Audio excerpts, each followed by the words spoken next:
Sir आवाज नहीं आ रहा है।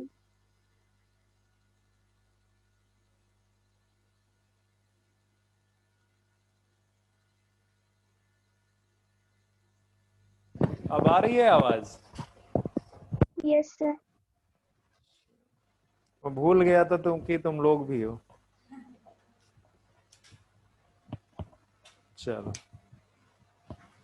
तो मैं क्या बोल रहा था कि ये जो ऑस्मोटिक एक्टिविटी है वो भी किस पार्ट की, ये आपका जो है क्या कहते हैं, प्लांट का स्टेम है। ठीक है, यहाँ से रूट एराइज हुई है। रूट से जो है आपको इस तरह से जो आपको, एक मिनट इसको और थोड़ा सा बड़ा बना दो। ठीक है, ये सपोज कर लो रूट हेयर है, हालांकि मैंने रूट से बड़ा रूट हेयर बना दिया है, उसका वजह है अपनी। ठीक है, इसको आप ये हटा लो, इस तरह कर दो तो आपको समझ में आएगा जो भी पार्ट है। ठीक है, ये सपोज करो रूट हेयर है, तो रूट हेयर में क्या है कि यहाँ पे बहुत सारे कैरियर प्रोटीन प्रेजेंट होते हैं। ठीक है, और इन कैरियर प्रोटीन्स का काम क्या है, एब्जॉर्प्शन ऑफ मिनरल्स। ठीक है, यहाँ से मिनरल का एब्जॉर्प्शन होता है, वो भी किस तरह से होता है, एक्टिवली होता है। ठीक है, यहाँ पे जैसे मैं लिख दूं सोडियम, पोटेशियम, बहुत सारे। ठीक है, बहुत सारे जो है एब्जॉर्प्शन होगा यहाँ से। तो ये जो एब्जॉर्प्शन है ये एक्टिव एब्जॉर्प्शन। एक्टिव एब्जॉर्प्शन का मतलब है कि एटीपी कंज्यूम कर रहा है। ठीक है, अब जैसे ही यहाँ पे एक्टिवली बहुत सारे मिनरल्स एब्जॉर्ब हो जाएंगे, यहाँ पे सामने लिख लेना मिनरल्स। ठीक है, जब मिनरल्स एब्जॉर्ब हो जाएंगे तो ऑस्मोटिक प्रेशर इस रीजन का क्या हो जाएगा, इंक्रीज होगा।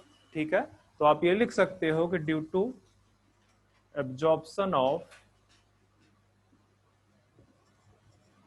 मिनरल्स एक्टिवली,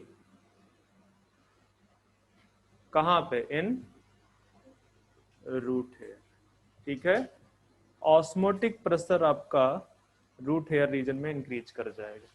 और ऑस्मोटिक प्रेशर इंक्रीज करने का मतलब है कि जो वाटर पोटेंशियल है वो क्या होगा, जो वाटर पोटेंशियल है आपका वो डिक्रीज होगा। ठीक है, आर लिख लो, या ठीक है कोई दिक्कत नहीं, एंड ही रहने दो, एंड ही रहने दो। ठीक है, अब जैसे ही यहाँ पे ऑस्मोटिक प्रेशर इंक्रीज हुआ, इसके बाहर का जो सॉइल है, ठीक है, इसके बाहर जो सॉइल है, इसको लिख लो, इधर का मैं पार्ट कुछ इरेज करना चाहता हूँ, इसको फटाफट लिखो, मुझे इधर का कुछ पार्ट इरेज करना है। ठीक है, तो यहाँ पे जब ऑस्मोटिक प्रेशर इंक्रीज हुआ है तो बाहर से वाटर अंदर अपने आप जाने लगेगा पैसिवली। ठीक है, तो इस वाली प्रोसेस में कोई डायरेक्ट एटीपी का कंजम्पशन नहीं हो रहा है। ठीक है, एटीपी का कंजम्पशन कहां पे हो रहा है, एब्जॉर्प्शन ऑफ मिनरल्स के लिए। तो एब्जॉर्प्शन ऑफ मिनरल्स की वजह से वो जो है क्या कहते हैं, पैसिवली वाटर एब्जॉर्ब कर रहा है, पैसिवली वाटर एब्जॉर्ब कर रहा है। ठीक है, तो ये आपका सॉइल है। ठीक है, इसके चारों तरफ ये सॉइल है जिसके कांटेक्ट में आपका रूट हेयर है। ठीक है, और यहां से जो है पैसिवली H2O एब्जॉर्ब होने लगेगा, H2O वाटर एब्जॉर्ब होने लगेगा। ठीक है, तो आप यहाँ पे लिख सकते हो H2O from soil absorb passively due to, बताओ आगे क्या लिख दूं, किसकी वजह से पैसिवली एब्जॉर्ब हो रहा है। ठीक है, ड्यू टू ग्रेडियंट, या इस तरह से लिख दो, due to water potential gradient. आप उसको लिखते हो सकते हो, ऑस्मोटिक प्रेशर ग्रेडियंट भी लिख सकते हो। ठीक है, वाटर पोटेंशियल ग्रेडियंट। और ध्यान में रखना कि जो वाटर का मूवमेंट है वो हाई वाटर पोटेंशियल से लो वाटर पोटेंशियल है। मैंने पहले ही बता दिया है कि जो है रूट हेयर रीजन में क्या हुआ है, वाटर पोटेंशियल कम हो गया है, वाटर पोटेंशियल कम हो गया। सॉइल में यहाँ पे वाटर पोटेंशियल क्या है, हाई है, तो हाई रीजन से लो रीजन की तरफ वाटर मूव करेगा। ठीक है, वाटर मूव करेगा। तो ये ऑस्मोटिकली एक्टिव आपको समझ में आ गया है ना। अब ये जो ऑस्मोटिक एक्टिव एब्जॉर्प्शन है वाटर का, it leads to the development of root pressure. ठीक है, इसकी वजह से क्या डेवलप होता है, रूट प्रेशर। तो आप लिख सकते हो absorption of water due to osmotic activity leads to development of root pressure. Root pressure, ठीक है। अब आपको समझ में आ रहा होगा कि ये रूट प्रेशर कौन सी चीज है भाई, ठीक है। मैंने एक चीज तो आपको बता दिया कि ये जो रूट प्रेशर का डेवलपमेंट है वो किसकी वजह से हो रहा है, it is because of the osmotic activity of the root hair. और ऑस्मोटिक एक्टिविटी, इसमें ऑस्मोटिक प्रेशर क्यों इंक्रीज हुआ, क्योंकि जो है यहाँ पे एक्टिवली एब्जॉर्प्शन हुआ है मिनरल्स का, ठीक है। मिनरल्स का एक्टिवली एब्जॉर्प्शन हुआ है, ठीक है। अब एक चीज ध्यान में दो कि ये जो रूट प्रेशर है, this is the positive hydrostatic pressure. ये क्या है, ये एक पॉजिटिव हाइड्रोस्टैटिक प्रेशर है। और आपको अगर याद होगा तो मैंने आपको क्या लिखाया था, ये हाइड्रोस्टैटिक प्रेशर क्या है, टर्गर प्रेशर, ठीक है। ये आपका टर्गर प्रेशर है। और आपको ये भी मैंने बताया था कि टर्गर प्रेशर आपका पॉजिटिव भी हो सकता है, जीरो भी हो सकता है एंड निगेटिव भी हो सकता है, ठीक है। तो पॉजिटिव टर्गर प्रेशर तो आप देख रहे हैं, ठीक है, पॉजिटिव टर्गर प्रेशर देख रहे हैं। जो जीरो है वो कहां पे देखने को मिलेगा, फुल्ली टर्जिड सेल में, ठीक है। अभी कॉर्टिकल सेल्स बताऊंगा वहां पे, ठीक है। और निगेटिव आपको कहां पे देखने को मिलेगा, लीफ में जब ट्रांसपायरेशन हो रहा होगा, ठीक है। लीफ में जब ट्रांसपायरेशन हो रहा होगा तो उस समय आपको देखने को मिलेगा। चलो आगे बढ़ते हैं, ठीक है। तो ये जो positive root pressure, positive hydrostatic pressure है, देखो क्या होगा कि सपोज कर लो ये आपका जाइलम वेसल है, ये आपका जाइलम वेसल है, या एक दूसरी तरह से बना लेते हैं, दूसरी तरह से बना लेते हैं, रुको।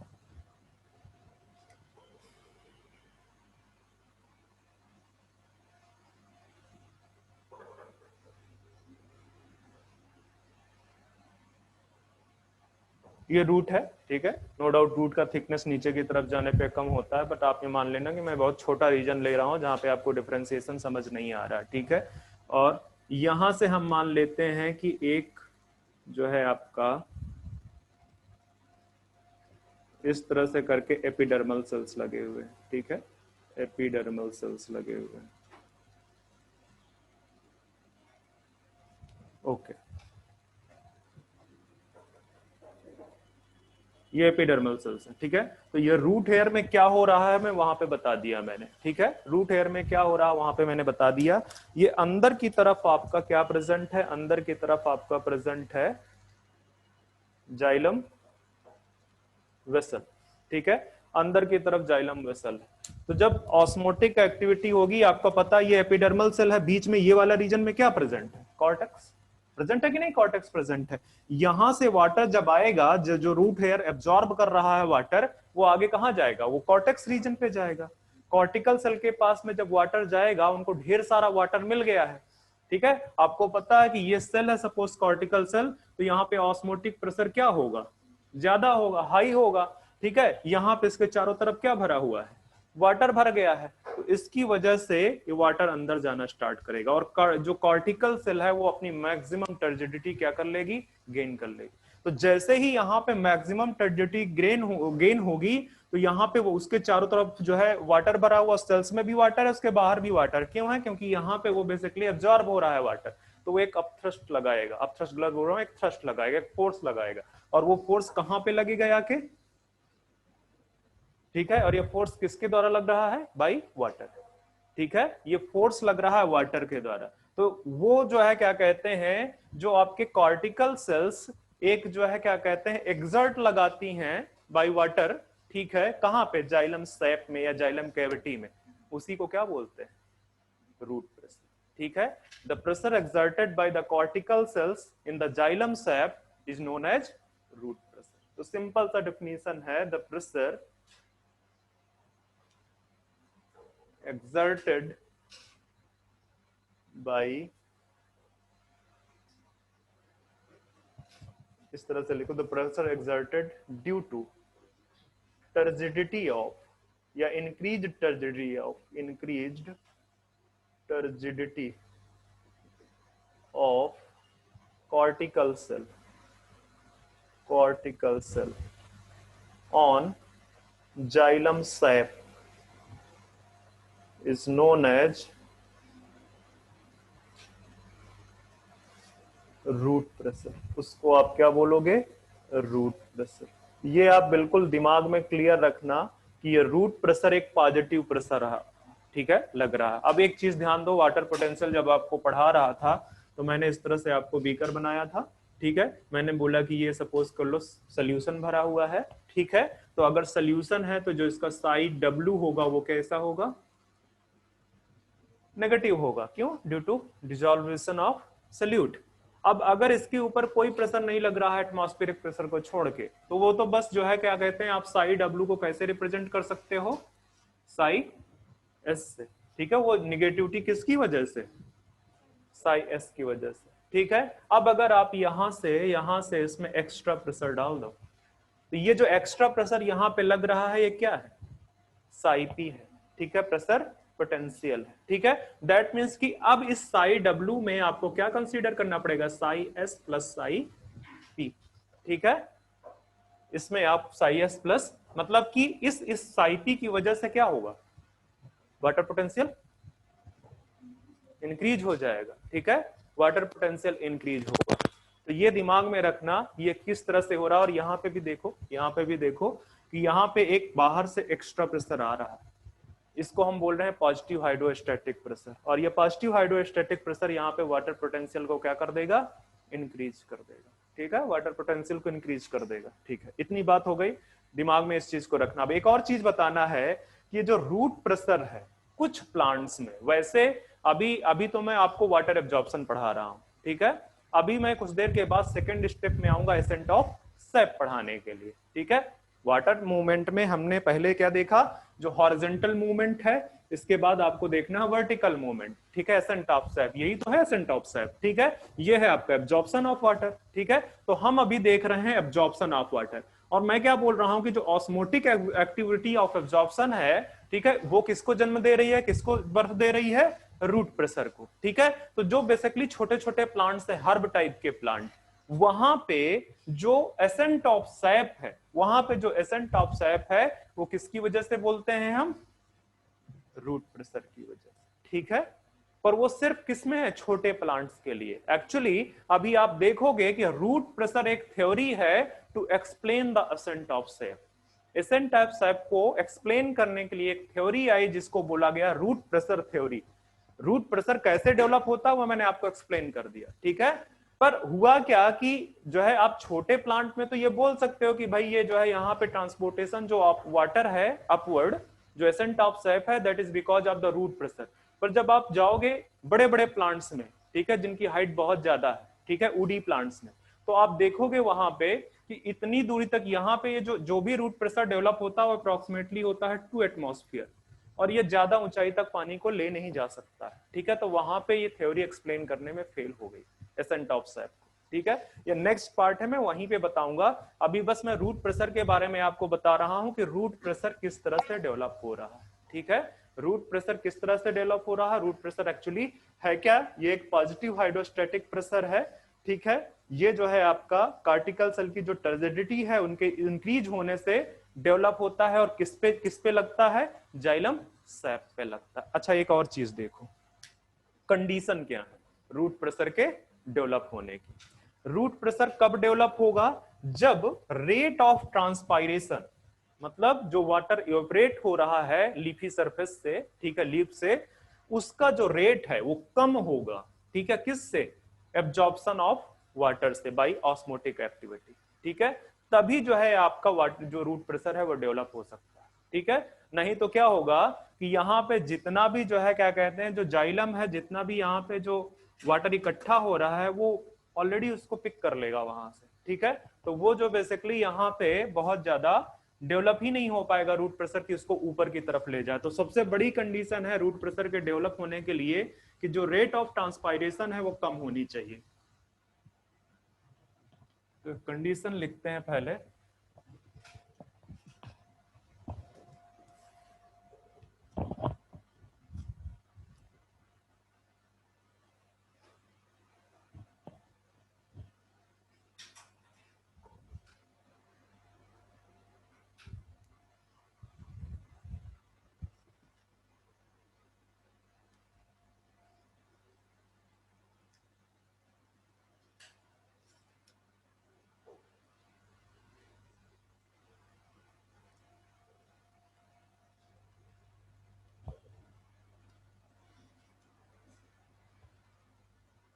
बच्चे बहुत होशियार मत बनो। मैंने बताया ना, जितना तुम सोचते हो उससे 10 गुना आगे मैं सोचता हूँ, इसलिए ज्यादा इधर उधर दिमाग मत लगाया करो।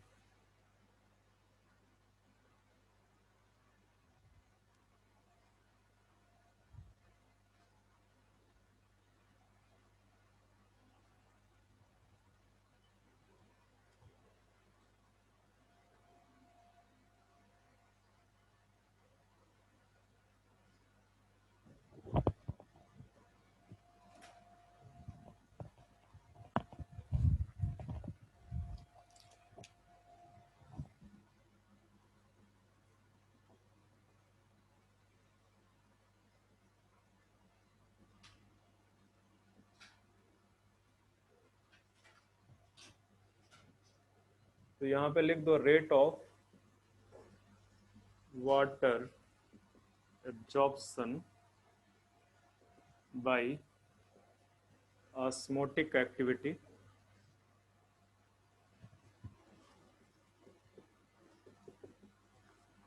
ये ग्रेटर देन होना चाहिए रेट ऑफ ट्रांसपायरेशन। ठीक है, और ये कंडीशन इसके लिए ये कब मिलेगा? ठीक है, ये जो कंडीशन मैं बता रहा हूं ये आपको कब मिलेगी? During midnight. कई बार बुक्स में वेरिएबल है, कई बार लेट इवनिंग लिख देता है, कई बार मिडनाइट लिखता है, एंड अर्ली मॉर्निंग। ठीक है, और साथ में एक और कंडीशन यहां पे लिख सकते हो कि when soil is properly hydrated। ठीक है, प्रॉपरली मतलब अगर सॉइल में वाटर ही कम होगा तब तो बहुत मुश्किल हो जाएगा ना इस चीज को डेवलप होने के लिए। Properly hydrated. एक और चीज है, एटमॉस्फेरिक जो ह्यूमिडिटी है, एटमॉस्फेरिक ह्यूमिडिटी वो क्या हो? हाई हो। ठीक है, एटमॉस्फेरिक ह्यूमिडिटी हाई हो। तो ये सारी कंडीशन है, मतलब सॉइल प्रॉपर्ली हाइड्रेटेड हो, एटमॉस्फेरिक ह्यूमिडिटी हाई हो। अच्छा ये बताओ, एटमॉस्फेरिक ह्यूमिडिटी हाई होने का मतलब क्या है? ट्रांसपायरेशन क्या हो जाएगा? कम हो जाएगा। ठीक है, और ट्रांसपायरेशन का रेट जो है osmotic active absorption of water से कम होना चाहिए, तभी हो पाएगा ये।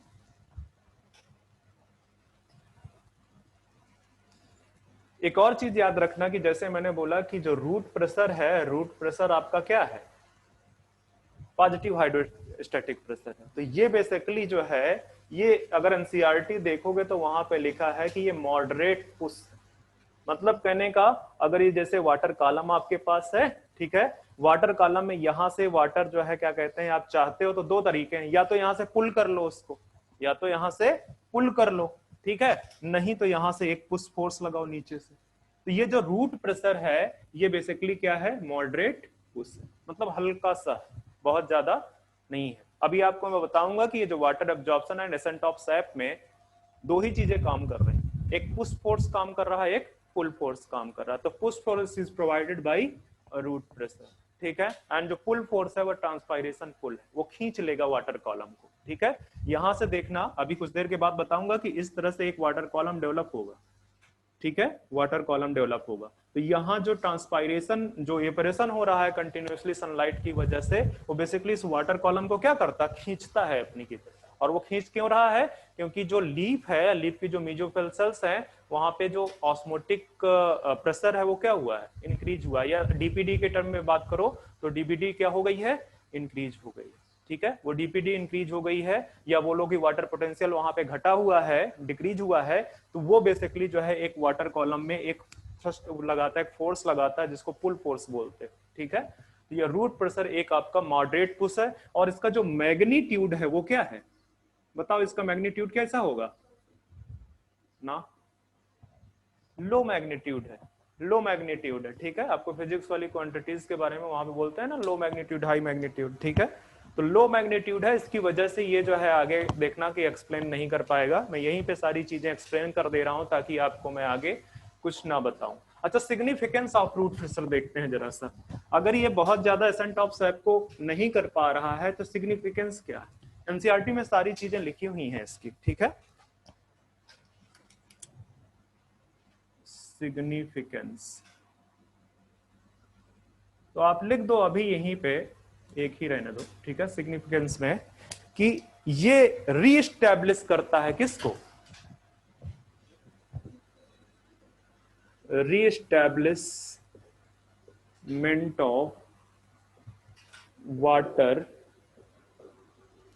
कॉलम, वाटर कॉलम को रीएस्टैब्लिश करता है, ठीक है।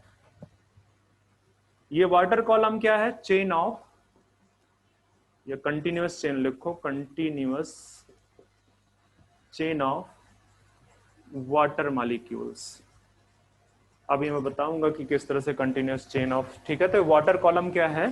Continuous chain of water molecules. कहां पे बच्चे बताओ? इन जाइलम वेसल्स, या सिर्फ जाइलम लिख दो, जाइलम वेसल्स एंड टिकट्स दोनों हो जाएंगे उसमें, ठीक है। इन जाइलम, तो इसको रीएस्टेब्लिशमेंट बोलते हैं। या रीएस्टेब्लिशमेंट अगर आपको समझने में दिक्कत हो रही है तो इसको रीजनरेशन भी लिख सकते हो, ठीक है। होता क्या है कि सपोज कर लो कि ये एक प्लांट है, ओके, यहां पे लीफ है आपकी, यहां पे लीफ है, और यहां पे आपका जो है क्या कहते हैं, ये स्टोमेटा है, ठीक है, ये स्टोमेटा है। तो आप देखोगे कि जो यहाँ पे सेल्स हैं लीफ की, यहाँ पे क्या हुआ है? वाटर पोटेंशियल कम हुआ है, ठीक है। वाटर पोटेंशियल चूंकि इससे ये कहां से अटैच है? जाइलम से अटैच है, तो ये वाटर क्या करेगा? वहां से एब्जॉर्ब करना स्टार्ट करेगा, ठीक है। और आपको कॉन्सेप्ट बता दिया, वही डीपीडी या वही ऑस्मोटिक प्रेशर का कॉन्सेप्ट है, उसी वाटर पोटेंशियल का कॉन्सेप्ट है कि अगर यहाँ पे वाटर लॉस होगा, यहाँ पे क्या होगा? इसका साई डब्ल्यू डिक्रीज करेगा, इसके पास वाली सेल पे साई डब्ल्यू ज्यादा है तो साई डब्ल्यू ज्यादा से कम की तरफ आने लगेगा, और यहाँ पे लगातार इवेपोरेशन होता रहेगा, तो बेसिकली वाटर लॉस होगा, इवेपोरेटिव लॉस, ठीक है, जिसको ट्रांसपायरेशन बोलते हो, ठीक है। तो यहाँ पे मैं सपोज कर लो ये आपके लिए बना रहा हूं क्या, ये एक वाटर कॉलम,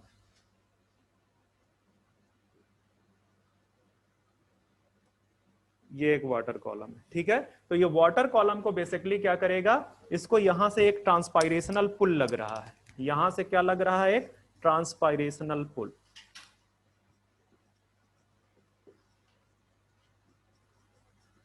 ओके, ठीक है। अब जब ट्रांस आप सपोज कर लो कि जो है ना एक कोई चेन खींच रहे हो ऊपर की तरफ, और उसमें बहुत ज्यादा स्ट्रॉन्ग फोर्सेस नहीं लगे हुए हैं, तो वो टूट सकती है, ठीक है। अगर यहां से आप फोर्स ज्यादा कर दो तो ये जो कॉलम है क्या हो जाएगा? टूट जाएगा। तो अगर ये कॉलम टूट गया है तो उसको दोबारा से रीस्टैब्लिशमेंट, उसको रीजनरेट करना पड़ेगा, ठीक है। उस कॉलम को क्या करना पड़ेगा? रीजनरेट करना पड़ेगा, ठीक है। तो ये जो रीजनरेशन का काम है वो कौन कर रहा है? रूट प्रेशर कर रहा है। वो भी किन प्लांट्स? जो छोटे प्लांट्स हैं, हब टाइप के जो प्लांट्स, ठीक है, उन वाले प्लांट्स पे ये रीस्टैब्लिशमेंट ऑफ वाटर कॉलम है, वो कौन कर रहा है? Root pressure. तो आपकी एनसीईआरटी क्या लिखती है कि हो सकता है कि maybe reestablishment of water column जो है रूट प्रेशर करता, ठीक है, मे बी लिखा हुआ है, वो भी स्मॉल प्लांट्स के लिए, ठीक है। तो इस तरह से ये बेसिकली जो ट्रांसपायरेशनल पुल है, ठीक है, और यहाँ पे ये जो आपस में जुड़े हुए हैं, किसकी वजह से जुड़े हुए हैं?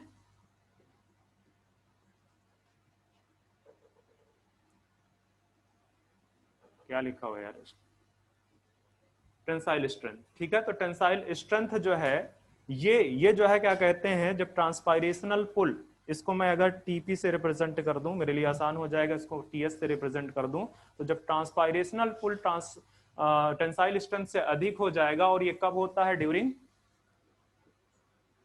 कब होगा? दिन में होगा, और दिन में जब बहुत ज्यादा धूप होगी, ठीक है, तो आप यह बोल सकते हो ड्यूरिंग आफ्टरनून। आफ्टरनून के टाइम पे जब बहुत ज्यादा धूप हो रही होगी, तब जो है क्या कहते हैं, जो ट्रांसपायरेशनल पुल है उसका जो है मैग्नीट्यूड बहुत हाई हो जाएगा, और उसकी वजह से जो है ये वाटर कॉलम क्या हो सकता है? ब्रेक कर सकता है। और अगर ये वाटर कॉलम ब्रेक कर गया तो उसको रीजनरेट करने के लिए, उसको रीस्टैब्लिश करने के लिए कोई एक चीज होनी चाहिए, तो वो क्या है? Root pressure.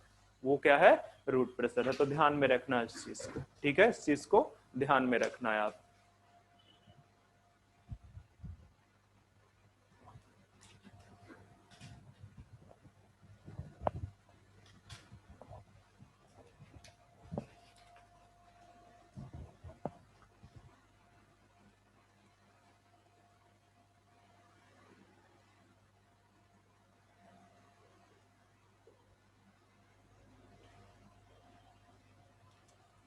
तो रूट प्रेशर के चीज बारे में जो चीजें मुझे बतानी थी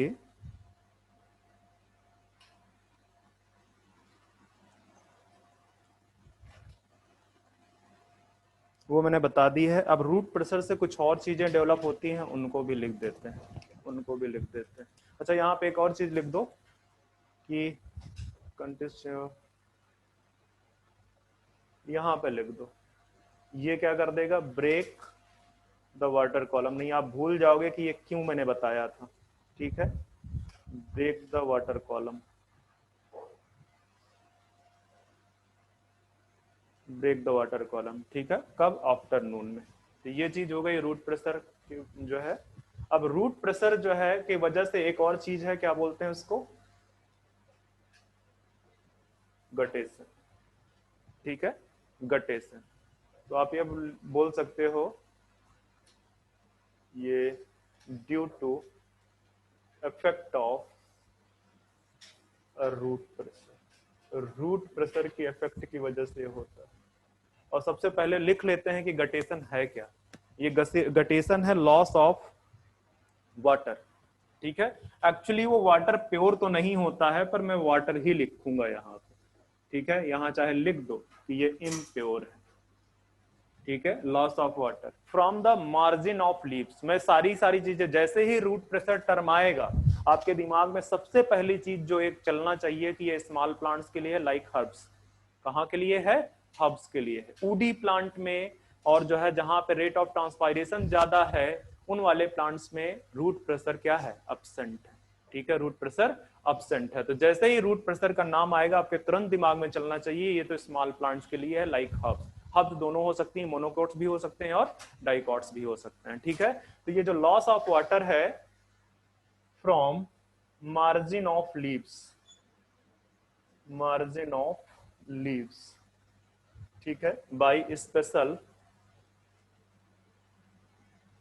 ओपनिंग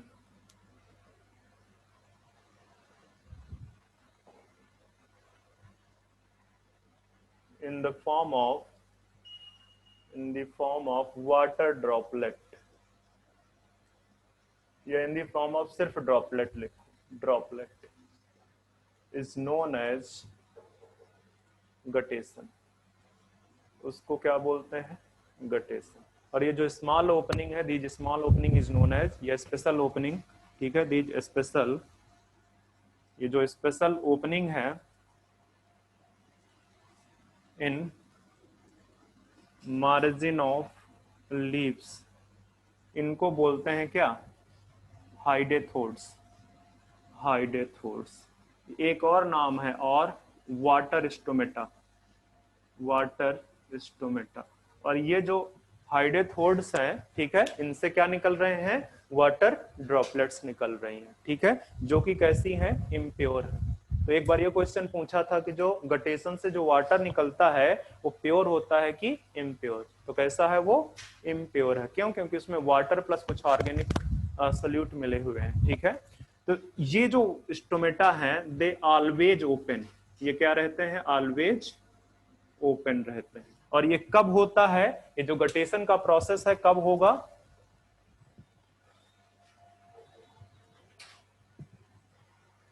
यहां पे लिख दो, गटेशन अकर ड्यूरिंग मिडनाइट, वही जो रूट प्रेशर का कॉन्सेप्ट है, ठीक है, midnight and early morning, early morning, ठीक है। क्योंकि ये हो ही रूट प्रेशर की वजह से हो रहा है। और थोड़ा सा देखना चाहते हो तो वो भी बता देता हूं। जैसे सपोज कर लो हम हर्ब्स की बात कर रहे हैं, हर्ब्स वाले प्लांट्स में होते हैं, एग्जांपल भी मैं अभी आपको दे दूंगा, लाइक टोमेटो, लाइक ग्रासेस, ठीक है। तो जैसे ये मैं बोल दूं कि ये आपकी लीफ है, ठीक है, ये प्लांट के साथ अटैच है अपना, ठीक है। यहाँ पे स्टोमेटा है, ये स्टोमेटा है, ठीक है। और यहाँ पे ये मार्जिन है, कहीं पे भी मार्जिन हो सकती है, सपोज कर लो यहाँ पे जो मार्जिन है, ठीक है। तो मार्जिन में ये जो स्मॉल ओपनिंग है इसका मैं क्या नाम दे रहा हूं? हाइडेथोड, और मैं ये भी बोल रहा हूं कि दिस हाइडेथोड विल ऑलवेज ओपन रहेगा, ठीक है। पर ये जो स्टोमेटा है ये एट नाइट क्या हो जाएगा, क्लोज हो जाएगा। मतलब कि जो रूट प्रेशर की वजह से जो वाटर कॉलम बना, अब वो इससे तो नहीं निकल सकता बाहर, इससे तो बाहर नहीं निकल सकता, ठीक है, इससे बाहर नहीं निकल सकता।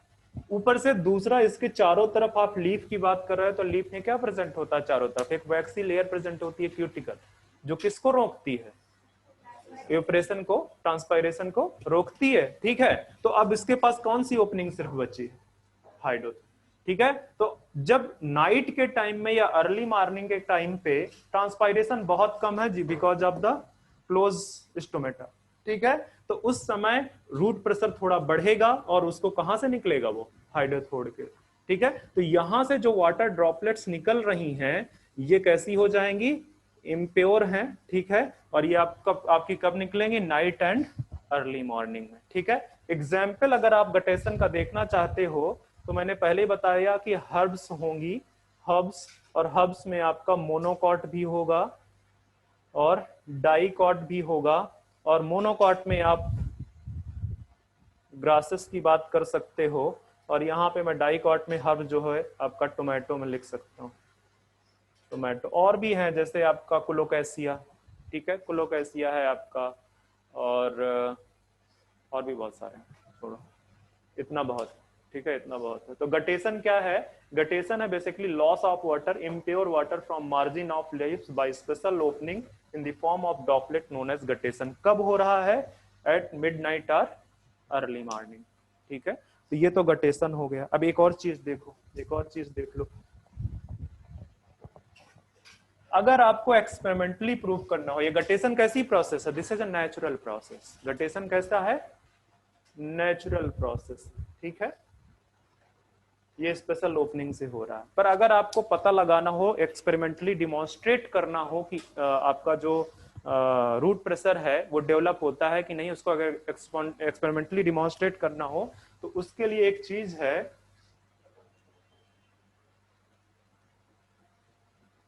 एक्सुडेशन, और इसी को बोलते हैं ब्लीडिंग, ठीक है, ब्लीडिंग। तो ये एक्सुडेशन या जो ब्लीडिंग है वो एक्चुअली है क्या, ये है basically ooze out of water, या वाटर का बाहर निकलना फ्रॉम द इंजर्ड या cut part of the plant, ठीक है, इज नोन एज ब्लीडिंग। अगर आप कौन सा प्लांट में बोलूं, वैसे एक्सुडेशन का उसका उसका अपना इकोनॉमिकल बेनिफिट है, ठीक है। जैसे मैं अभी पिछले दिन क्या बता रहा था ओपीएम के बारे में, ठीक है, क्या बच्चे, सर एलोवेरा हो सकता है सर, क्या बच्चे, एलोवेरा। हाँ, एलोवेरा में भी बच्चे होता है, वो जो भी उसका लेटेक्स निकलता है, जैसे कलेट्रोपिस का जो लेटेक्स निकलता है, ठीक है, एक बहुत बड़ा एग्जाम्पल है, जबकि वो वुडी ट्री है। आप कभी पीपल के पेड़ को कट करके देखो नीचे से, जिन लोगों ने देखा है कटे हुए पीपल के पेड़ को, उससे कंटिन्यूअसली करीब 1 to 2 डेज तक वो लिक्विड निकलता रहता है, ठीक है। तो हालांकि वहां पे किस तरह से वो डेवलप हो रहा है रूट प्रेशर, वो डिफरेंट चीज है, क्योंकि मैं अभी आपको बोल दे रहा हूं कि root pressure is absent in woody plant, conifers, ठीक है, या जहां पे ऐसे प्लांट जहां पे रेट ऑफ ट्रांसपायरेशन बहुत ज्यादा हाई है, ठीक है, तो वहां पे रूट प्रेशर एब्सेंट है। बट पता नहीं पीपल के पेड़ में वहां से बहुत ज्यादा जो है लिक्विड एक्सुडेट करता। तो यहाँ पे लिख दो कि जो loss of water from injured और कट पार्ट ऑफ द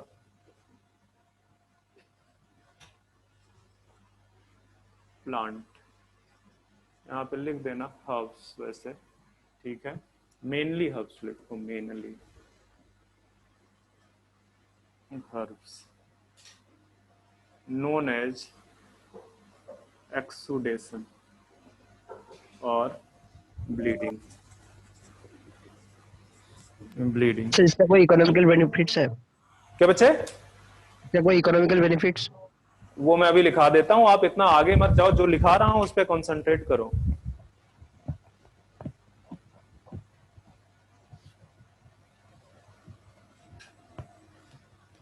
इसमें एक और पॉइंट लिख दो पहले कि एक्सुडेशन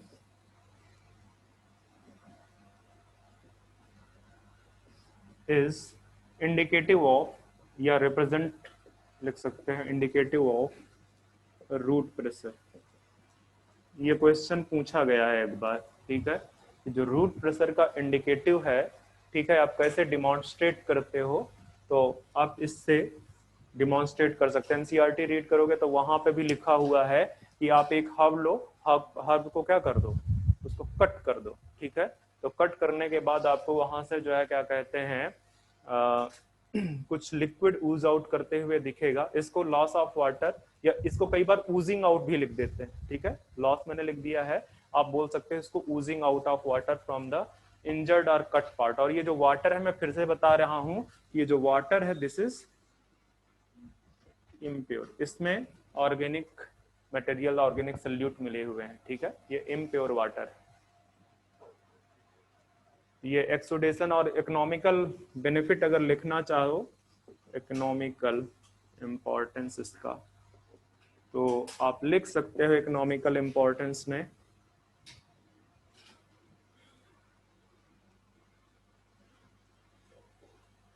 क्या बोलोगे, आइसोलेशन ऑफ रबर या आइसोलेशन ऑफ लेटेक्स,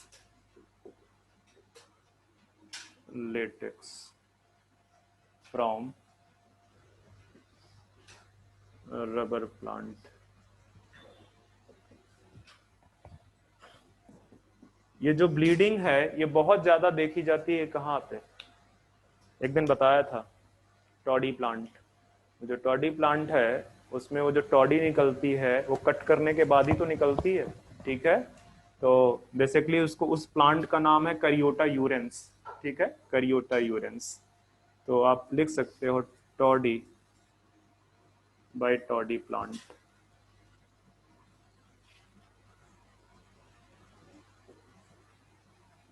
इससे ज्यादा क्या करोगे, ओपीएम भी आप लिख सकते हो, ठीक है, ओपीएम फ्रॉम पॉपी प्लांट। ये कुछ इकोनॉमिक इंपॉर्टेंस है एक्सुडेशन के, ठीक है, जिसमें से आपको डेफिनेशन पता होना चाहिए कि एक्चुअली क्या है। ये देखो यहाँ पे क्या लिखा, इंजर्ड और कट पार्ट, मतलब कि ये नेचुरल प्रोसेस नहीं है, ठीक है, ये नेचुरल प्रोसेस नहीं है आपका। तो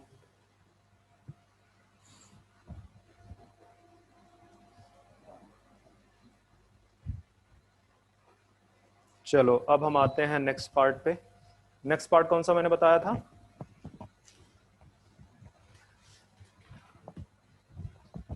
ये ऑस्मोटिक एक्टिविटी है ना, तो दूसरा चीज लिखने का बहुत जरूरत नहीं है, बस एक लाइन लिख देंगे, जो एक्टिव एब्जॉर्प्शन है, ठीक है, active absorption of water by using या एक्सपेंडिचर ऑफ एटीपी, ठीक है। ये कहां पे होता है, ओनली अकर्स इन, बताओ क्या लिख दूं, हेलोफाइट्स। हेलोफाइट्स कहाँ ग्रो करते हैं, ऐसी जगह पे ग्रो करते हैं जहां मिनरल्स का कंसंट्रेशन बहुत ज्यादा होता है सॉइल में। तो अगर ऑस्मोटिक प्रेशर बाहर ऑलरेडी ज्यादा है, अब आपको हाई ऑस्मोटिक प्रेशर से लो ऑस्मोटिक प्रेशर की तरफ वाटर को लाना है उल्टा, तो आपको एनर्जी खर्च करनी पड़ेगी, तो हेलोफाइट्स में होता है। ये पार्ट है भी नहीं आपके उसमें। तो ये एक हो गया एक्टिव एब्जॉर्प्शन। अब आते हैं पैसिव एब्जॉर्प्शन ऑफ वाटर, ठीक है, पैसिव एब्जॉर्प्शन ऑफ वाटर। तो पैसिव एब्जॉर्प्शन ऑफ वाटर है, इसको एक्सप्लेन किया था क्रैमर ने, और क्रैमर ने बोला था कि जो रेट ऑफ ट्रांसपायरेशन है, रेट ऑफ ट्रांसपायरेशन वो प्रोपोर्शनल है रेट ऑफ एब्जॉर्प्शन के, ठीक है, एब्जॉर्प्शन के।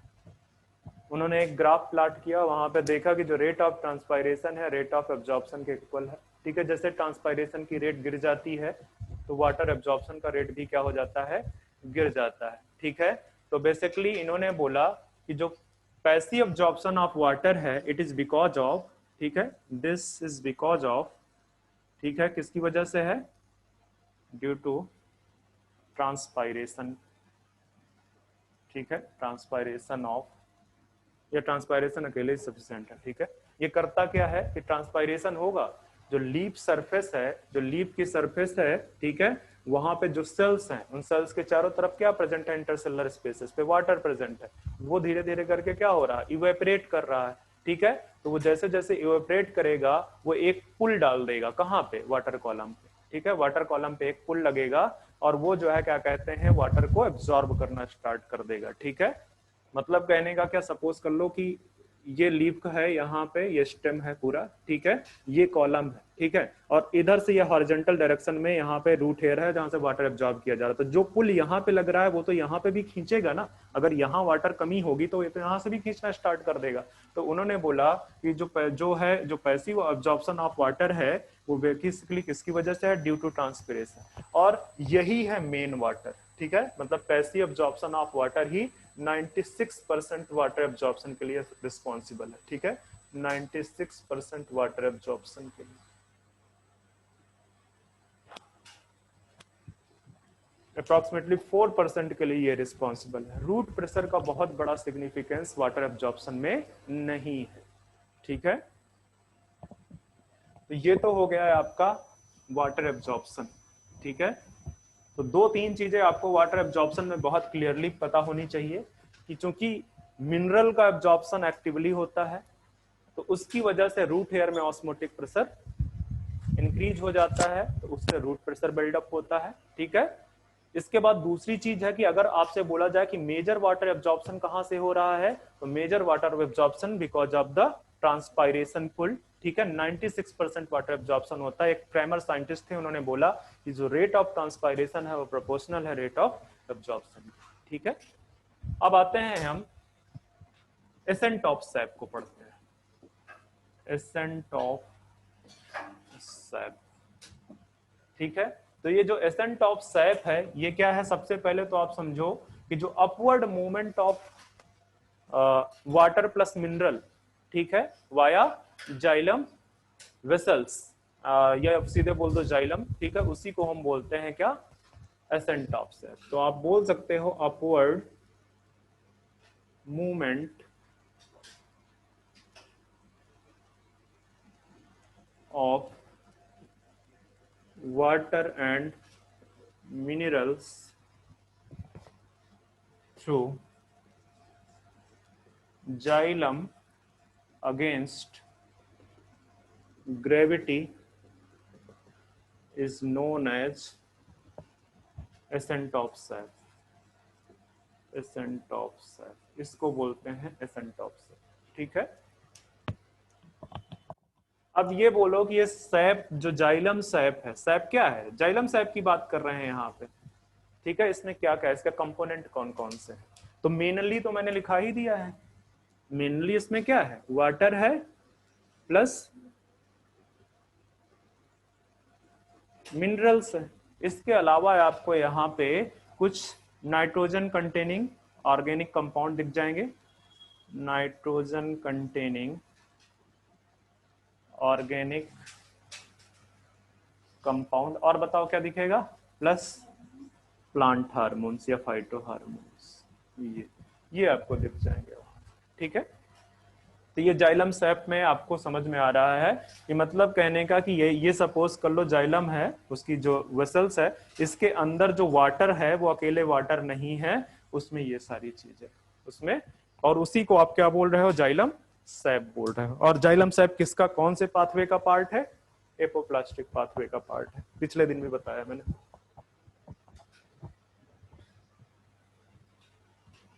तो जो एसेंट ऑफ सैप को एक्सप्लेन करने के लिए ढेर सारी थ्योरी है।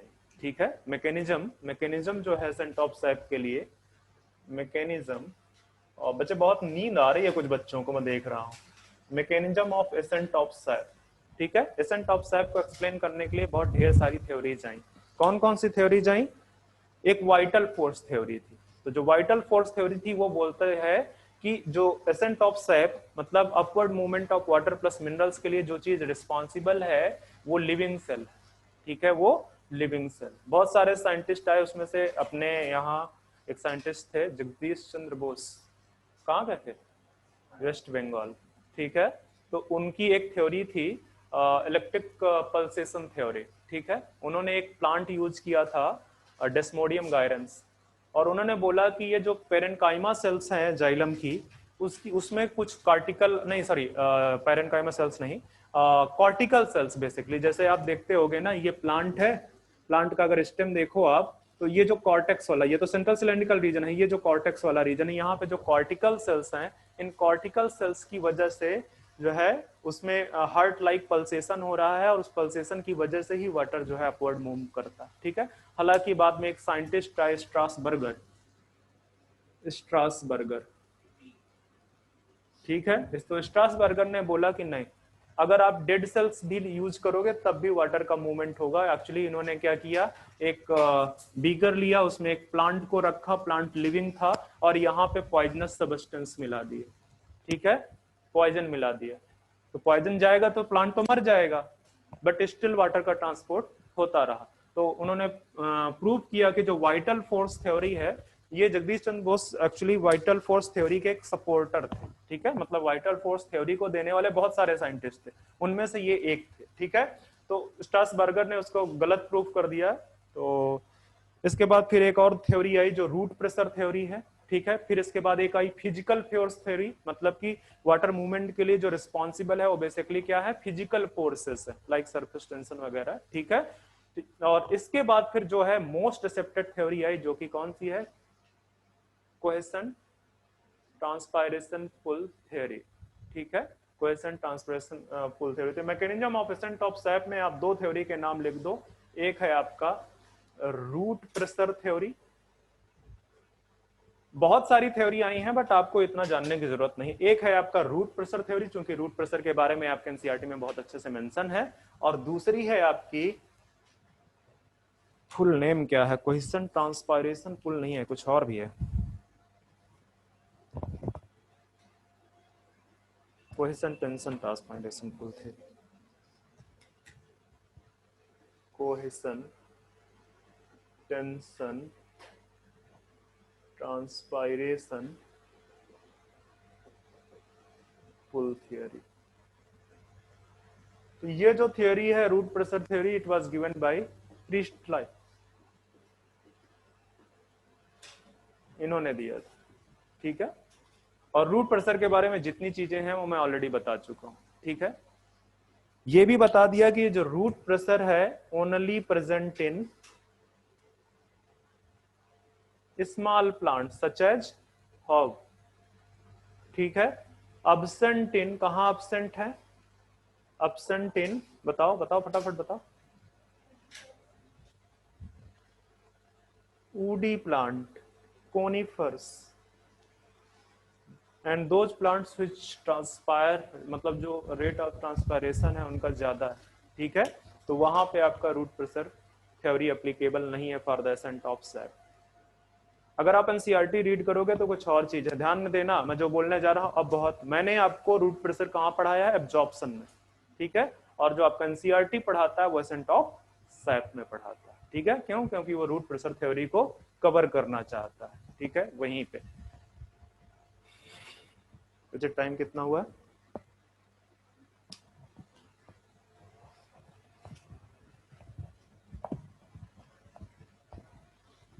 केमिस्ट्री सर आपके कब छोड़ के गए थे, कितने बजे?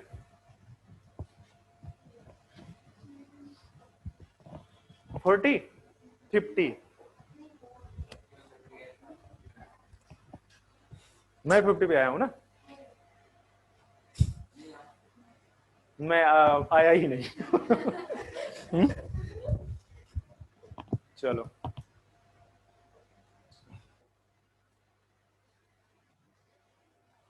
बच्चे, रूट प्रेशर थ्योरी का एक बार मैंने जो पढ़ाना था पढ़ा दिया है। रूट प्रेशर को आप एक बार एनसीईआरटी में मेरे नोट्स को लेके साथ में बैठना, तो आपको समझ में आ जाएगा, ठीक है। कि किस तरह से वहां पे दिया हुआ है। पढ़ना जरूरी है क्योंकि बहुत सारे पॉइंट्स हैं जो आप सारे के सारे एनसीईआरटी उतार नहीं सकते नोट्स में, ठीक है। अब आते हैं यहां पे, लिख दो फेल टू एक्सप्लेन, एक चीज लिख दो यहां पे, fail to explain, fail to explain ascent of sap in tall and woody plant. woody plant, जो टॉल एंड वुडी प्लांट थे वहां पे रूट प्रेशर थ्योरी एक्सप्लेन नहीं कर पाई, ठीक है, एसेंट ऑफ सैप को। सिर्फ कहां पे एक्सप्लेन कर पा रही थी, इस बड़ी नींद आ रही है बच्चन, ठीक है, स्मॉल प्लांट्स में। किसकी वजह से? क्योंकि जो मैग्नीट्यूड है वो रूट प्रेशर का बहुत कम है, ठीक है, उसके मैग्नीट्यूड लो होने की वजह से। This is the most accepted theory, universal accepted भी बोल सकते हो, most accepted theory to explain, किस चीज को एक्सप्लेन करने के लिए? Ascent of sap, ascent of sap को एक्सप्लेन करने के लिए ये वाली थियरी थी, ठीक है। तो आ जाओ हेडिंग डालते हैं, बताओ कौन सी हेडिंग डाल दूं? कोहेशन, टेंशन, ट्रांसपायरेशन, कितना बड़ा नाम दिया है, ट्रांसपायरेशन पुल थियरी। तो अभी कुछ देर पहले मैंने आपको बोला था, याद करो, ठीक है, कि दो टाइप के फोर्सेस हैं जो एसेंट ऑफ सैप के लिए रिस्पॉन्सिबल हो सकते हैं। अगर यहां से एक पुल फोर्स लगाया जाए और दूसरा यहां से एक पुश फोर्स लगाया जाए, तो पुश फोर्स को तो मैंने बोला कि रूट प्रेशर है और वो फेल हो गया एक्सप्लेन करने में, फेल हो गया, सक्सेस नहीं हुआ, ठीक है, नहीं कर पाया, ठीक है। तो यहाँ पे जो पुल फोर्स है ये, और ये पुल फोर्स कौन सा है? ट्रांसपायरेशन पुल।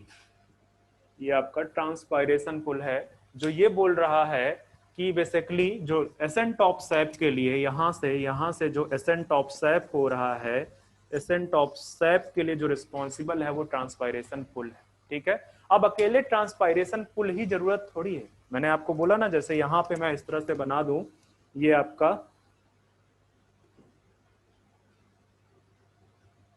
वाटर कॉलम है, ठीक है, इसको आप ट्रांसपायरेशन, इसको पुल कर रहे हो, तो अकेले ट्रांसपायरेशन पुल रिस्पॉन्स मतलब इंपॉर्टेंट नहीं है, इसके लिए एक और चीज इंपॉर्टेंट है। क्या इंपॉर्टेंट है इसके लिए? इसके लिए इसकी टेंसाइल स्ट्रेंथ, टेंसाइल स्ट्रेंथ, ठीक है, ये भी इंपॉर्टेंट है। मतलब कोहेशन ट्रांसपायरेशन पुल थियरी में जो दो चीजों के बारे में जानना, जो इंपॉर्टेंट पॉइंट है, वो आपका पहला ट्रांसपायरेशनल पुल है और दूसरा टेंसाइल स्ट्रेंथ, ठीक है, दूसरा टेंसाइल स्ट्रेंथ।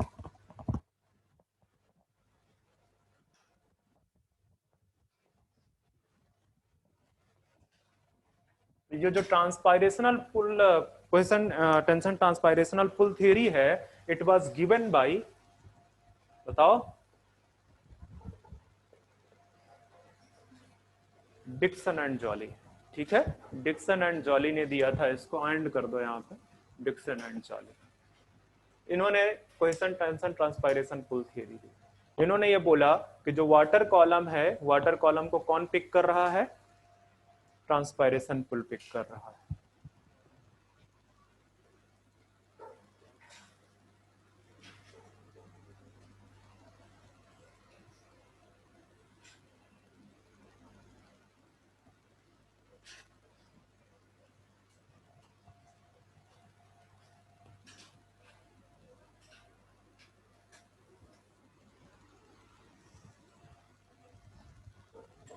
ये लीफ है आपका, ठीक है, लीफ में मैं यहाँ पे आपके लिए स्टोमेटा बना देता हूँ, यहाँ पे स्टोमेटा बना देता हूँ, यहाँ पे मैं आपके लिए वाटर कॉलम बना देता हूँ। वाटर कॉलम किसके थ्रू चल रहा है बताओ? कहाँ पे प्रेजेंट है वाटर कॉलम? अरे जाइलम में प्रेजेंट है, जाइलम वेसल्स एंड ट्रैकिड्स में, ठीक है, ये है जाइलम। यहाँ पे कुछ सेल्स हैं आपकी, लाल कलर ही यूज कर लेते हैं, यहाँ पे आपकी सेल्स, यहाँ पे आपकी सेल्स,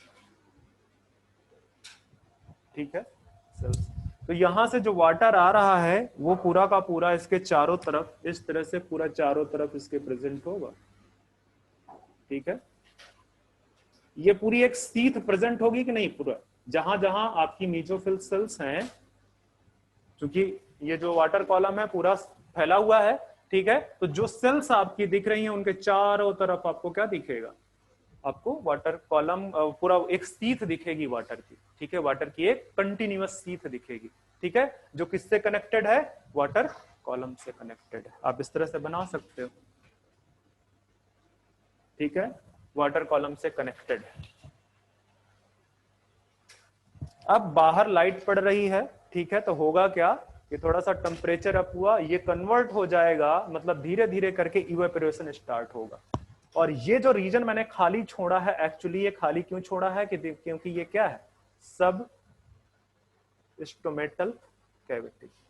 अब आपको एनाटॉमी याद होगी तो आपको पता है कि स्टोमेटा के अंदर की तरफ एक क्या प्रेजेंट होती है, सब स्टोमेटल कैविटी प्रेजेंट होती है, ठीक है। तो सब स्टोमेटल कैविटी में जो H2O है, यहां से जो इवेपोरेशन होके H2O आ रहा है वो किस फॉर्म में है, गैसियस फॉर्म में, ठीक है। H2O जो है वो आपका किस फॉर्म में है, गैसियस फॉर्म में है कि नहीं। जो वाटर जो है बेसिकली जो इवेपोरेट करना स्टार्ट करेगा वो सबसे पहले क्या बनाएगा, ठीक है, वेपर फेज बनाएगा, ठीक है, वाटर वेपर, ठीक है। अब बाहर की तरफ जो है, बाहर की तरफ आपका क्या है, एनवायरमेंट है। अब यहां अगर एनवायरमेंट में एटमॉस्फेरिक ह्यूमिडिटी कम है, ठीक है, तो क्या होगा, ये वाटर जो है ये बाहर निकलेगा, ये वाटर बाहर निकलेगा और बाहर जो है आपका यहाँ पे आ जाएगा H2O गैसियस, और साथ में एनवायरमेंट में चला जाएगा, साथ में एनवायरमेंट में चला जाएगा। तो अगर यहां से वाटर निकलता गया, यहां से वाटर निकलता गया, तो हर एक सेल में अगर यहां से लॉस हो रहा है, इसका मतलब वाटर यहां से बाहर भी निकलेगा, निकलेगा कि नहीं। दैट मीन्स कि यहाँ पे जो ऑस्मोटिक प्रेशर है या डिफ्यूजन प्रेशर डेफिसिट है, ये जो वाटर पोटेंशियल है उसमें चेंज आएगा। मतलब कहने का क्या कि ये जो बेसिकली सेल्स हैं या जो ये रीजन है, यहाँ पे मैं लिख देता हूं कि यहाँ पे जो वाटर पोटेंशियल है साई डब्ल्यू, वो क्या कर जाएगा, डिक्रीज करेगा, ठीक है। वो अपने उस डिक्रीज को पूरा करने के लिए यहाँ से वाटर लेना स्टार्ट कर देगा, तो ये एक पूरा का पूरा क्या हो जाएगा, पुल लगना स्टार्ट कर देगा, ठीक है। तो जो ट्रांसपायरेशन पुल लग रहा है, ट्रांसपायरेशन पुल जो डेवलप हुआ है, ठीक है, किसकी वजह से डेवलप हुआ है, ठीक है, बताओ, develop due to increase in DPD. समझ में आ रहा है ना डीपीडी क्या है, डीपीडी कब इंक्रीज करेगा, जब वाटर लॉस होगा, ठीक है, और डिक्रीज इन साई डब्ल्यू, ठीक है।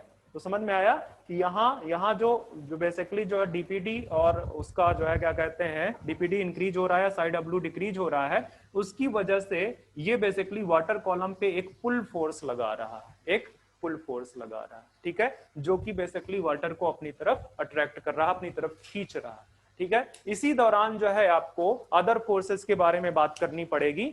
एक फोर्स तो मैंने बता दिया कि ये जो ट्रांसपायरेशन पुल है यहाँ पे जो डेवलप हो रहा है वो किसकी वजह से हो रहा है, क्योंकि यहाँ पे इंक्रीज इन डीपीडी है, डिक्रीज इन साई डब्ल्यू, ठीक है। कहां पे, इन, यहां लिख दो, इन मीजोफिल सेल्स ऑफ लीफ, ठीक है, लीव्स लिखो बच्चे, लीव्स, ठीक है। यहाँ पे इन्होंने एक ट्रांसपायरेशन पुल डेवलप कर दिया यहाँ पे। अब दूसरी आती है टेंसाइल स्ट्रेंथ की बात, यहाँ पे आती है टेंसाइल स्ट्रेंथ की बात। तो जो टेंसाइल स्ट्रेंथ है, इसके लिए जो फोर्स रिस्पॉन्सिबल है उनको देखो आप। पहला जो फोर्स यहाँ पे रिस्पॉन्सिबल है दैट इज कोहेशन। अब कोहेशन फोर्स क्या है, केमिस्ट्री में पढ़ाया गया है कि अगर सेम मॉलिक्यूल के बीच में आपस में जो फोर्स लगता है, ठीक है, उसको बोलते हैं कोहेशन फोर्स। तो ये क्या कर रहा है, कॉलम डेवलप करने में हेल्प करता है, कॉलम फॉर्म करने में, ठीक है। तो लिख दो यहाँ पे हेल्प, वो भी लिखा दूं, चलो वो भी लिखा देता हूं, लिख दो present between same molecules of H2O लिख देता हूं क्योंकि हम बात कर रहे हैं H2O, ठीक है। अब ठीक है, यहाँ पे एक और चीज लिखो कि help in forming water column. और वाटर कॉलम को मैं पहले ही बता चुका हूं कि वाटर कॉलम बच्चे क्या है, continuous chain of water molecules, ठीक है, इन जाइलम वेसल्स, ये जाइलम। दूसरा फोर्स जो रिस्पॉन्सिबल होगा यहाँ पे एडिशन, दूसरा फोर्स जो रिस्पॉन्सिबल है यहाँ पे एडिशन। अब एडिशन क्या है, एडिशन देखो ये जो आपको दिख रहा है जहां पे ये वाटर कॉलम प्रेजेंट है वो है जाइलम, ठीक है। तो जो जाइलम की वॉल है, जाइलम के वॉल और वाटर मॉलिक्यूल के बीच में, मतलब टू डिफरेंट टाइप के मॉलिक्यूल के बीच में जो फोर्स लगता है दैट विल बी एडेसिव, ठीक है, एडेसिव फोर्सेस। तो यहां पे किसके बीच में लग रहा है, फोर्स बिटवीन वाटर मॉलिक्यूल और क्या, एंड जाइलम वॉल। और जाइलम वॉल में कौन सी जो है केमिकल है, लाइक पेक्टिन, सेलुलोज, ठीक है, तो उनके बीच में वो लग रहा है। अच्छा, पेक्टिन सेलुलोज बेसिकली क्या है, कोलॉइडल सबस्टेंसेस। और मैंने क्या बताया था, कोलॉइडल सबस्टेंसेस एक और फोर्स लगाते हैं, इम्बाइबिशन फोर्स, क्या है, एक प्रोसेस है, ठीक है, तो वो अपने साथ चिपका के रखता है, ठीक है।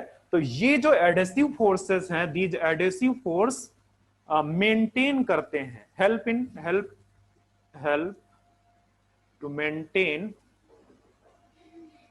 Water column. मतलब जो एक बार वाटर कॉलम बना है उसको मेंटेन कौन करेगा, एडेसिव फोर्सेस करेंगे, ठीक है, एडेसिव फोर्सेस करेंगे। अब एक फोर्स और रहता है यहां पे,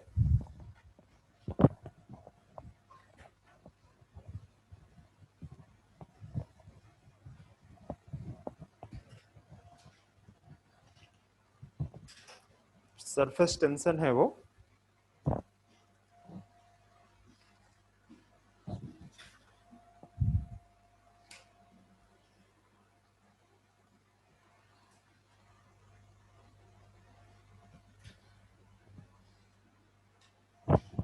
सरफेस टेंशन। मुझे कोई एनसीईआरटी देगा बच्चे जरा सा 1 मिनट के लिए।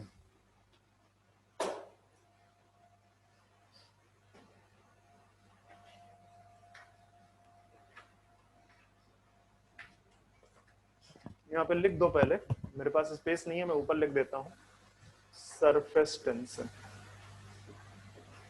ठीक है। तो ये सरफेस टेंशन भी बेसिकली क्या करता है, जो वाटर कॉलम बना है उसको टेंसाइल स्ट्रेंथ इंक्रीज करता है, ठीक है, उसका टेंसाइल स्ट्रेंथ इंक्रीज करता है।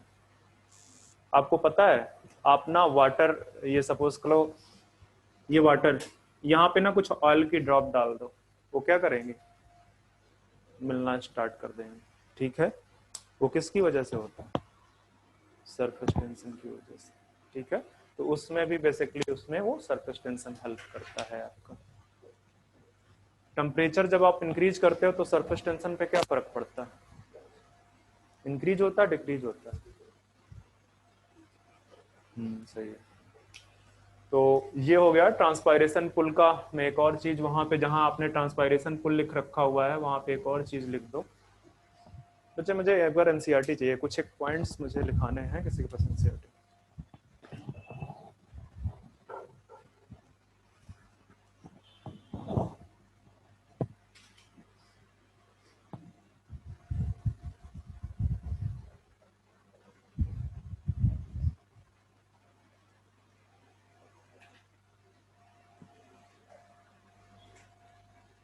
ठीक है,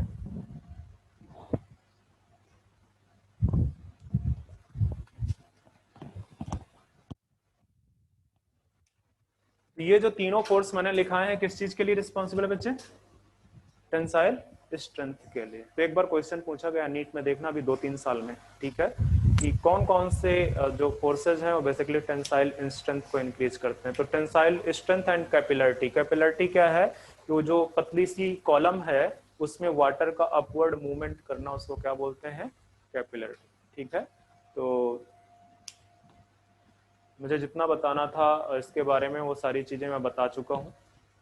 ट्रांसपायरेशन के बारे में, सॉरी आपके वाटर एसेंट ऑफ सैप के बारे में, ठीक है। तो एसेंट ऑफ सैप में ये याद रखना कि बेसिकली वो जो ट्रांसपायरेशनल पुल है, और ट्रांसपायरेशनल पुल को मैंने पूरा एक्सप्लेन किया हुआ है, ठीक है। ट्रांसपायरेशनल पुल को मैंने पूरा एक्सप्लेन किया हुआ है कि वाटर कॉलम में साई डब्ल्यू ज्यादा है, यहाँ पे साई डब्ल्यू कम हुआ है। क्यों कम हुआ है? क्योंकि यहाँ पे इवेपोरेशन हो रहा है और इवेपोरेशन होने की वजह से स्टोमेटा के थ्रू वाटर निकल रहा है। ठीक है, तो ये जो वाटर पोटेंशियल ग्रेडियंट बना हुआ है इसकी वजह से लॉस ऑफ वाटर हो रहा है। ठीक है, और वो उसको किसको पुल कर रहा है? चेन जो कॉलम है बेसिकली वाटर कॉलम को, उसको पुल कर रहा है। और उसके साथ में दो जो चीजें जरूरत है, जो वाटर कॉलम है वो स्ट्रांग होना चाहिए। स्ट्रांग मतलब टेंसाइल स्ट्रेंथ की बात कर रहा है, और टेंसाइल स्ट्रेंथ के लिए जो फोर्स रिस्पॉन्सिबल है cohesion, addition and surface tension. तो एनसीईआरटी में एक लाइन लिखी हुई है कि लिक्विड में जो सरफेस टेंशन है is more than gaseous phase. ठीक है, तो ना वो पूछ ले, वैसे पूछेगा नहीं, फिजिक्स का पार्ट है वो, पर याद रखना, पढ़ लेना एक बार।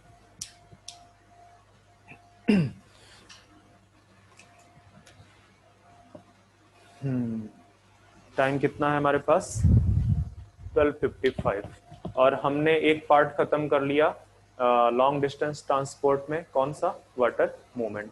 बचा क्या है? Food transport. ठीक है, अभी बहुत सारी चीजें बची हैं वैसे, तो अभी हम देखते हैं फूड ट्रांसलोकेशन या फोटोसिंथेट ट्रांसलोकेशन वाया फ्लोएम। तो बहुत सारी थ्योरी इसको भी एक्सप्लेन करने के लिए आई हैं, बट जो बेस्ट थ्योरी है इसको एक्सप्लेन करने के लिए है, ठीक है, वो है आपका मास फ्लो और प्रेशर फ्लो हाइपोथेसिस। ठीक है, मास फ्लो और pressure flow hypothesis given by मंच।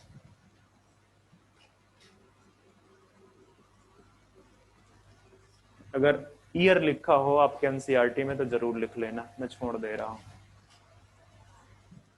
मंच ने दिया था एक्सपेरिमेंट, जो मंच का था, ठीक है, इनका जो एक्सपेरिमेंट था वो था by model experiment. By model experiment.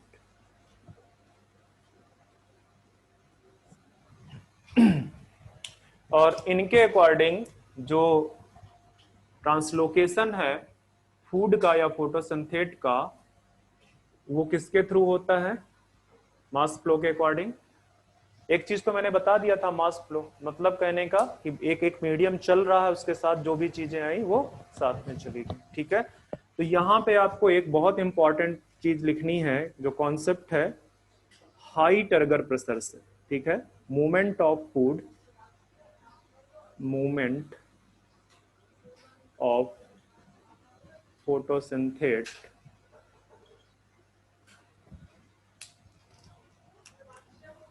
occur from high turgor pressure to। अच्छा, अगर हाई टर्गर प्रेशर को और एक चीज लिखना चाहूं, बताओ। हाई नहीं, कुछ और टर्म ही कुछ और है।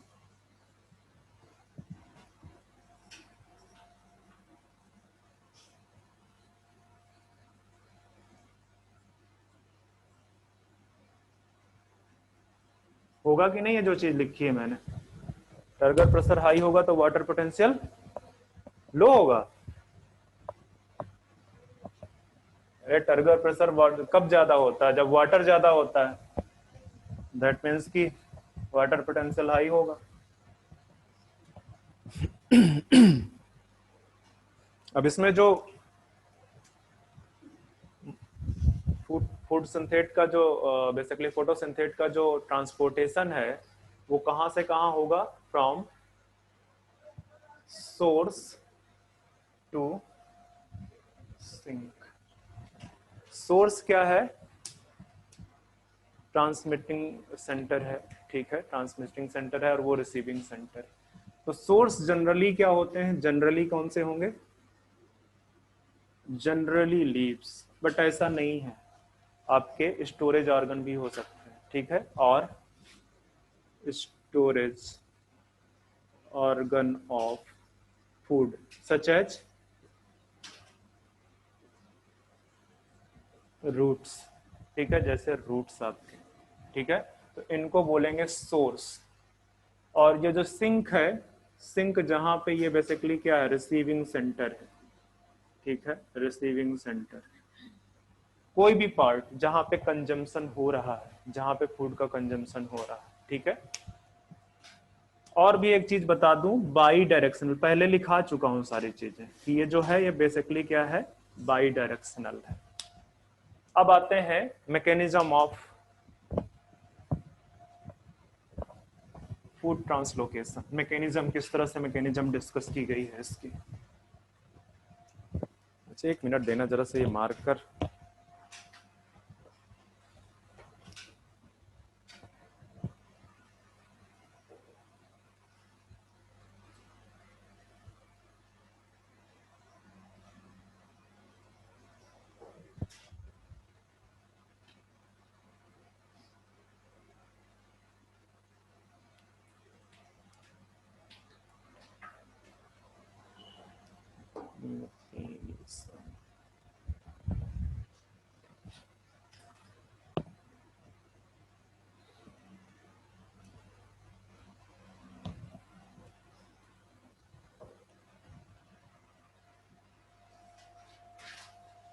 मैं क्या बताने जा रहा था बच्चे, हाँ मैकेनिज्म।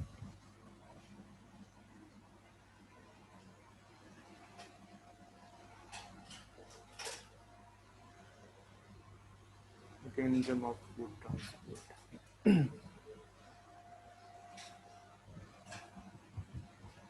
आपको मैकेनिज्म ऑफ ट्रांसपोर्ट देखने के लिए दो चीजें देखना पड़ेगा यहाँ पे। ये जो मैंने बताया है ये है आपका जाइलम। अब आप सोच रहे होगे कि भैया जाइलम की क्या जरूरत पड़ गई, ठीक है। इधर की तरफ आपका जो मैं बना रहा हूं,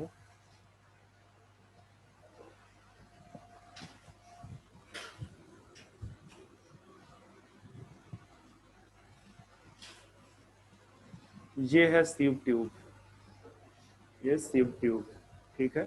और सीव ट्यूब के बगल में आप जानते हो क्या होता है, companion cells.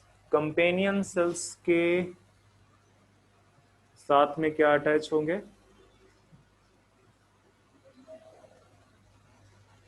Phloem parenchyma, phloem parenchyma. तो ये स्ट्रक्चर है, ठीक है। ये आपका जाइलम है, ये आपका सीव ट्यूब है। फ्लोएम का मतलब ये पूरा का पूरा जो स्ट्रक्चर देख रहे हो ये क्या है, फ्लोएम, ठीक है। आप लिख दो इसको कि ये सीव ट्यूब, कंपेनियन सेल, और ये फ्लोएम पेरेन्काइमा, ठीक है। मैंने आधा लिखा है पेरेन्काइमा, ठीक है। ये फ्लोएम पेरेन्काइमा। अब ध्यान देने की बात यह है कि फूड आपका जो है जहां पे भी है, लीफ पे है, जहां पे भी है, ठीक है, वो बेसिकली जो है यहाँ सोर्स पे आ गया। अगर सपोज कर लो ये पेरेन्काइमा सेल से यहाँ पे है वो, ठीक है। इसको आपको लोड करना पड़ेगा, कहाँ पे, सीव ट्यूब में लोड करना पड़ेगा। और जो लोडिंग है वो है एक्टिव प्रोसेस, ठीक है।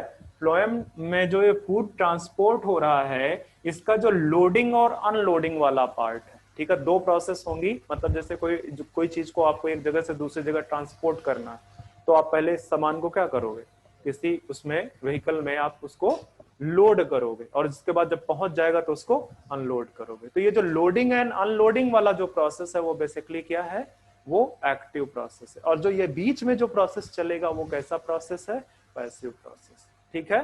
तो ध्यान में रखना, वो मैं चीज लिखाता हूं। यहां पे आपके पास में सपोज कर लो ग्लूकोज आया, यहां पे आपके पास क्या आ गया, ग्लूकोज। अब ये ग्लूकोज आपका कन्वर्ट हो जाएगा किसमें, सुक्रोज में कन्वर्ट हो गया, ठीक है। अब इस सुक्रोज को करना है आपको लोड। इस लोडिंग में जरूरत पड़ेगी आपको किस चीज की, ठीक है, इस लोडिंग में आपको जरूरत पड़ेगी एटीपी, ठीक है। अब सुक्रोज को सपोज कर लो कि मैं इस तरह से मैं आपका रिप्रेजेंट करूंगा। तो यहां पे ढेर सारा सुक्रोज आपने क्या कर दिया, लोड करवा दिया। इस जगह पे एक बात बताओ, इस जगह पे ऑस्मोटिक प्रेशर का कंडीशन क्या होगा, ऑस्मोटिक प्रेशर यहां पे क्या होगा, इंक्रीज हो जाएगा, जैसे ही ऑस्मोटिक प्रेशर इंक्रीज हुआ, जो बगल में जाइलम है इतना दूर नहीं है, वो उसके साथ ही लगा हुआ है, पूरा वेस्कुलर टिश्यू का पार्ट है, बहुत दूर नहीं है, ठीक है। तो ये यहाँ जो ढेर सारा H2O प्रेजेंट है, वो H2O यहाँ से अंदर जाना स्टार्ट कर देगा।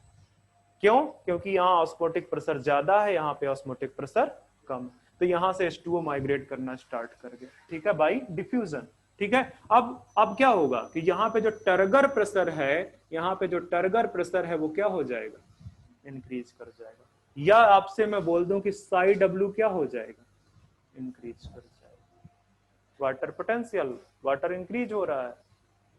एक मिनट, इसको अगर तुम कंफ्यूज हो रहे हो तो इसको ऐसा करो, इसको पहले यहाँ लिखो, ऑस्मोटिक प्रेशर इंक्रीज, उसका रिजल्ट क्या हुआ, H2O एंटर हुआ, ठीक है। तो टर्गर प्रेशर जो है बेसिकली इंक्रीज करेगा और साई डब्ल्यू इंक्रीज करेगा। अच्छा, अब यहाँ से बहुत सारा वाटर आ रहा है, तो वाटर क्या करेगा, वाटर मूव कर रहा है, मीडिया मूव कर रहा है, तो उसी के साथ में सुक्रोज को आगे ले जाएगा, ठीक है। सपोज कर लो सुक्रोज को ट्रांसपोर्ट करके इधर, ठीक है, इधर जो है आ गया, तो यहां से ये जो सुक्रोज है जो आपका यहाँ पे आया हुआ है सुक्रोज, ठीक है, वो बेसिकली क्या होगा, इसको भेजेगा सिंक की तरफ। ये क्या था, सोर्स था, ये क्या है, सिंक, ठीक है।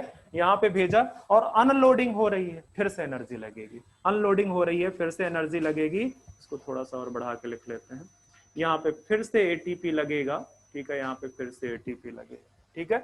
अब सोचो कि यहाँ से जो भी सुक्रोज आया है आपने कहाँ पे भेज दिया, सिंक में। यहाँ पे जो ऑस्मोटिक प्रेशर है वो क्या हुआ, डिक्रीज कर गया। उसका रिजल्ट क्या होगा कि जो टर्गर प्रेशर है वो डिक्रीज होना है, मतलब ऑस्मोटिक प्रेशर अगर आपका इंक्रीज हुआ है, सॉरी डिक्रीज हुआ है यहाँ पे, तो बगल वाला जो है यहाँ पे जो है, यहाँ पे ऑस्मोटिक प्रेशर उसके रिस्पेक्ट में, इसके रिस्पेक्ट में यहाँ पे ऑस्मोटिक प्रेशर ज्यादा, तो ज्यादा होगा तो वाटर का मूवमेंट, ठीक है, इधर की तरफ हो जाएगा, इधर की तरफ। और जैसे ही बेसिकली यहाँ पे वाटर इधर आना शुरू हो जाएगा, टर्गर प्रेशर क्या हो जाएगा, डिक्रीज हो जाएगा, टर्गर प्रेशर डिक्रीज हो जाएगा। साई डब्ल्यू को भी वही लिख दो, डिक्रीज हो जाएगा, ठीक है। तो मैंने बोला था ना अभी कॉन्सेप्ट कि जो मूवमेंट है फूड का, ट्रांसपोर्टेशन या ट्रांसलोकेशन है फूड का, वो हाई टर्गर प्रेशर, यहाँ पे हाई टर्गर प्रेशर, ठीक है, टू लो टर्गर प्रेशर या लो साई डब्ल्यू की तरफ, ठीक है। तो ये कॉन्सेप्ट है जो मुंच ने अपना फूड ट्रांसलोकेशन के लिए अपने हाइपोथेसिस में दिया बाय मॉडल एक्सपेरिमेंट में, ठीक है, कि यहाँ पे बेसिकली जैसे ही लोडिंग की वजह से यहाँ पे ऑस्मोटिक प्रेशर इंक्रीज होगा, बगल में जो जाइलम वेसल्स है वहां से वाटर आएगा, उसने टर्बिडिटी इंक्रीज कर देनी है, टर्गर प्रेशर इंक्रीज कर देना है। अब चूंकि ये मास फ्लो से आगे की तरफ बढ़ेगा, ठीक है, आगे की तरफ जहां पे सिंक में जाएगा, तो सुक्रोज चूंकि अनलोड कर दिया गया है, टर्गर प्रेशर, इसका जो ऑस्मोटिक प्रेशर है वो डिक्रीज होगा विद रिस्पेक्ट टू जाइलम, तो यहां से फिर ये वाटर जाइलम की तरफ मूव करना स्टार्ट कर देगा, जिससे क्या होगा, टर्गर प्रेशर कम हो जाएगा। तो ये बेसिकली जो मूवमेंट है on the basis of turgor pressure gradient है, ठीक है। ये किसकी वजह से हो रहा है, टर्गर प्रेशर ग्रेडियंट जो एस्टेब्लिश हो रहा है, ठीक है। मुंच ने मतलब अपनी हाइपोथेसिस में कौन सा ग्रेडियंट एस्टेब्लिशमेंट की बात की है, for the transportation of food, turgor pressure gradient, ठीक है, from high turgor pressure to low turgor pressure, ठीक है। तो ये याद रखना यहाँ पे कि जो ये वाला प्रोसेस है यहां से, ठीक है, वो कौन सा प्रोसेस है, एक्टिव प्रोसेस, लिख दो यहाँ। मैं सिर्फ एक ही चीज लिखाऊंगा कि loading and unloading in case of food transport,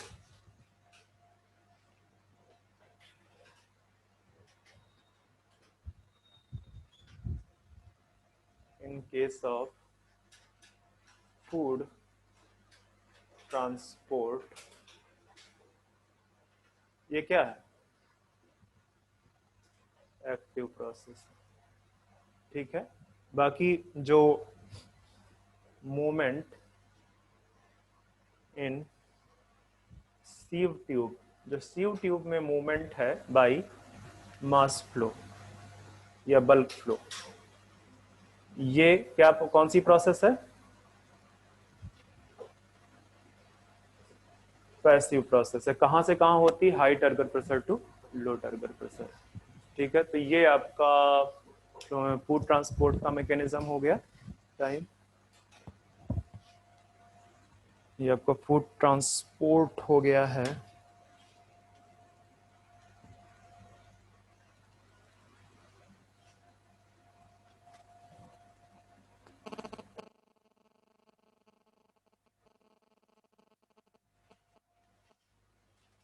अभी मुझे ट्रांसपायरेशन के बारे में 2-3 टॉपिक अभी रहते हैं। ट्रांसपायरेशन बताना है, एक मुझे मिनरल ट्रांसपोर्ट बताना है आपको, और या एक काम करते हैं, इसको लिखो जरा सा, मैं ट्रांसपायरेशन निपटा देता हूँ क्योंकि कुछ बचा ही नहीं है वहां पे। ट्रांसपायरेशन 1-2 मिनट का टॉपिक है क्योंकि मैकेनिज्म ऑफ ट्रांसपायरेशन मैं आपको एक्सप्लेन कर चुका हूँ। कौन सा पार्ट इरेज कर दूं? ये ना, ये लिख लिया। चलो हाँ, लिखो लिखो, कोई दिक्कत नहीं।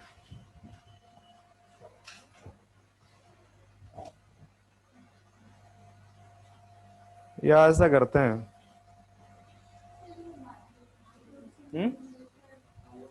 आज रहने देते हैं, मतलब अब हाँ भूल गया था।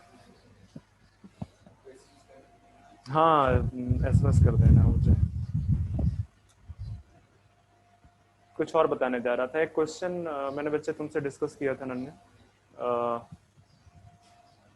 कौन सा क्वेश्चन था, 165 क्वेश्चन नंबर था शायद, जिसमें मैंने बोला था कि जो रेशियो है किसका, oxygen Uptake and oxygen release का, ठीक है,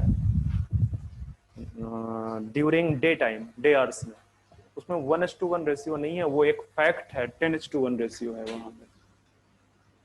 अगर 1:1 रेशियो हुआ तो कभी बायोमास बनेगा ही नहीं, ठीक है। इस दौरान डे के टाइम में जब लाइट प्रेजेंट होती है तो rate of photosynthesis 10 times higher होती है in compare to rate of respiration, ठीक है, दैट्स व्हाई बायोमास का फॉर्मेशन है। और नाइट के टाइम में जो रेट ऑफ ट्रांसपायरेशन है वो थोड़ा ज्यादा होती है, थोड़ा ज्यादा क्या होती है, ठीक है, वो होता ही नहीं है ना फोटोसिंथेसिस, ठीक है, वो फोटोसिंथेसिस तो रात में हो ही नहीं रहा है। तो ध्यान में रखना, ये फैक्ट है कि 10 टाइम्स हायर है, 10:1 का रेशियो आएगा। वो मेरे दिमाग से स्किप हो गया था, क्वेश्चन मैंने रीड किया ही नहीं था। और एक, अरे वो क्वेश्चन मैंने डिस्कस किया, इसके बाद भी आपने भेज दिया, कहाँ पे, उसमें मैंने क्वेश्चन नहीं डिस्कस किया था कि अगर वो एटीपी इक्विवेलेंट की बात कर रहा, थ्योरेटिकल, ठीक है, तो आपका जो है क्या कहते हैं 12 NADPH2 प्रोड्यूस हो रहे हैं, उससे बनेंगे कितने 36, और बाकी 18 ATP प्रोड्यूस हो रहे हैं, तो 18 ये मिला के हो जाएगा 54, ठीक है। तो आज के लिए बस इतना है।